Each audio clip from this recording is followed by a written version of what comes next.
भाजप प्रदेशाध्यक्ष चंद्रशेखर बावनकुळेकडून रामटेकमधील कोराडी केंद्रावर मतदान। प्रधानमंत्री नरेंद्र मोदी यांनी विकसित भारताचा संकल्प केलाय। त्या संकल्पाला आज मतदान आहे व मी आज मतदानाचा हक्क बजावलाय।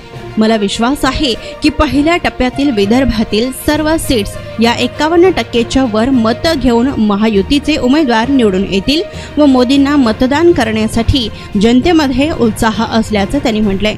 तर जनतेनं प्रचंड मतदान करावं असे नागरिकांना माझे आवाहन असल्याचं भाजप प्रदेशाध्यक्ष चंद्रशेखर बावनकुळे यांनी म्हटलंय। माननीय प्रधानमंत्री नरेंद्र मोदीजी यांनी विकसित भारताचा संकल्प केला आहे।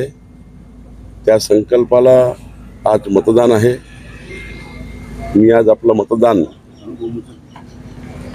हक्क बजावलेला आहे। मला विश्वास आहे की पहिल्या टप्प्यातल्या सारे या पाचही आमच्याकडल्या विदर्भातल्या सीट्स आहे 51%च्या वर मत घेऊन महायुतीचे उमेदवार निवडून येतील असं मला पूर्ण विश्वास आहे। काय आव्हान करणार मतदारांना, कारण की मतदानाचा टक्का जो आहे तो वाढणं गरजेचं आहे। मोदीजींना मत देण्याकरता जनतेमध्ये उत्साह आहे। मला वाटतं की जनतेने मतदारांनी प्रचंड मतदान करावं। मतदानाची टक्केवारी फार मोठी व्हावी। आणि देशाची निवडणूक आहे, देशाचा प्रधानमंत्री ठरवणारी निवडणूक आहे। त्यामुळे खूप मतदान व्हावं।